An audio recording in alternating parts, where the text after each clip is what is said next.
Indonesia terus memperkuat posisi strategisnya di kawasan Asia Pasifik sebagai negara kepulauan terbesar di dunia dengan ribuan pulau dan garis pantai yang sangat panjang. Kekuatan militer menjadi salah satu elemen kunci dalam menjaga kedaulatan dan stabilitas nasional.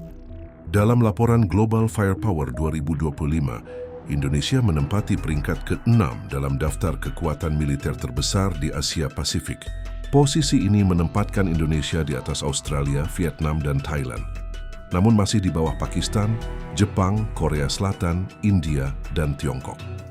Peringkat ini diperoleh melalui penilaian lebih dari 60 indikator yang mencakup kekuatan personel, jumlah dan jenis alat utama sistem senjata atau alutsista, anggaran militer, kemampuan logistik, industri pertahanan, hingga posisi geografis strategis. Dari segi personel militer, Indonesia memiliki lebih dari 400.000 pasukan aktif yang tersebar di 3 matra utama: TNI Angkatan Darat, Angkatan Laut, dan Angkatan Udara. Selain itu, terdapat ratusan ribu pasukan cadangan dan komponen pendukung lainnya. Dalam beberapa tahun terakhir, Indonesia melakukan modernisasi militer besar-besaran. Langkah ini bertujuan meningkatkan profesionalisme dan daya tangkal pertahanan nasional terhadap berbagai bentuk ancaman. Pada sektor Angkatan Udara, pemerintah mengakuisisi pesawat tempur generasi terbaru seperti Dassault Rafale dari Prancis. Jet tempur ini dipilih karena kemampuannya yang fleksibel untuk misi udara ke udara maupun udara ke darat. Penguatan juga dilakukan melalui pembelian radar pertahanan, pesawat angkut strategis, dan drone pengintai. Di sektor Angkatan Laut, Indonesia terus memperkuat armada dengan menghadirkan kapal perang baru, termasuk fregat, korvet, kapal cepat rudal, serta pengadaan kapal selam kelas Scorpene yang akan memperkuat pertahanan bawah laut. Sebagai negara maritim, modernisasi kekuatan laut menjadi krusial untuk pengawasan wilayah perairan, terutama di wilayah perbatasan dan zona ekonomi eksklusif.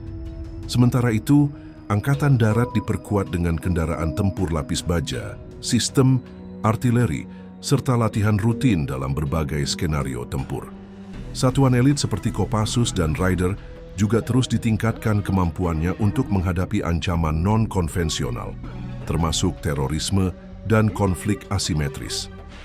Letak geografis Indonesia yang strategis juga menjadi faktor penting. Terletak di antara Samudra Hindia dan Pasifik, serta menguasai jalur pelayaran tersibuk dunia seperti Selat Malaka. Indonesia memiliki posisi yang vital dalam keamanan maritim internasional. Ini turut menambah bobot Indonesia dalam peringkat kekuatan militer kawasan. Di bidang kerjasama internasional, Indonesia aktif mengikuti latihan militer bersama dengan negara-negara besar seperti Amerika Serikat, Jepang, Australia, hingga negara-negara ASEAN. Partisipasi ini tidak hanya meningkatkan interoperabilitas pasukan, tetapi juga memperluas pemahaman strategis Indonesia dalam dinamika regional dan global. Pembangunan industri pertahanan dalam negeri juga menjadi fokus. Perusahaan milik negara seperti PT Pindad dan PT PAL Indonesia mulai memproduksi berbagai alutsista secara mandiri, mulai dari kendaraan tempur, senjata ringan, kapal perang, hingga sistem peluncur roket. Pemerintah menargetkan peningkatan kemandirian pertahanan sebagai bagian dari kebijakan jangka panjang. Tantangan utama yang dihadapi Indonesia antara lain adalah infrastruktur militer di wilayah timur, ketergantungan terhadap impor alutsista, serta distribusi logistik ke daerah terpencil. Meski begitu, langkah-langkah pembenahan terus dilakukan, termasuk melalui pembangunan pangkalan militer baru, modernisasi sistem komunikasi, dan digitalisasi komando tempur. Kenaikan peringkat Indonesia dalam klasemen kekuatan militer Asia Pasifik mencerminkan keseriusan dalam membangun postur pertahanan yang tangguh dan adaptif. Posisi ke-6 di kawasan merupakan pencapaian penting, terutama di tengah kompetisi kekuatan regional yang kian dinamis. Kedepan, Indonesia diperkirakan akan terus memperkuat anggaran pertahanan, memperluas kerja sama strategis, dan mengembangkan teknologi militer dalam negeri.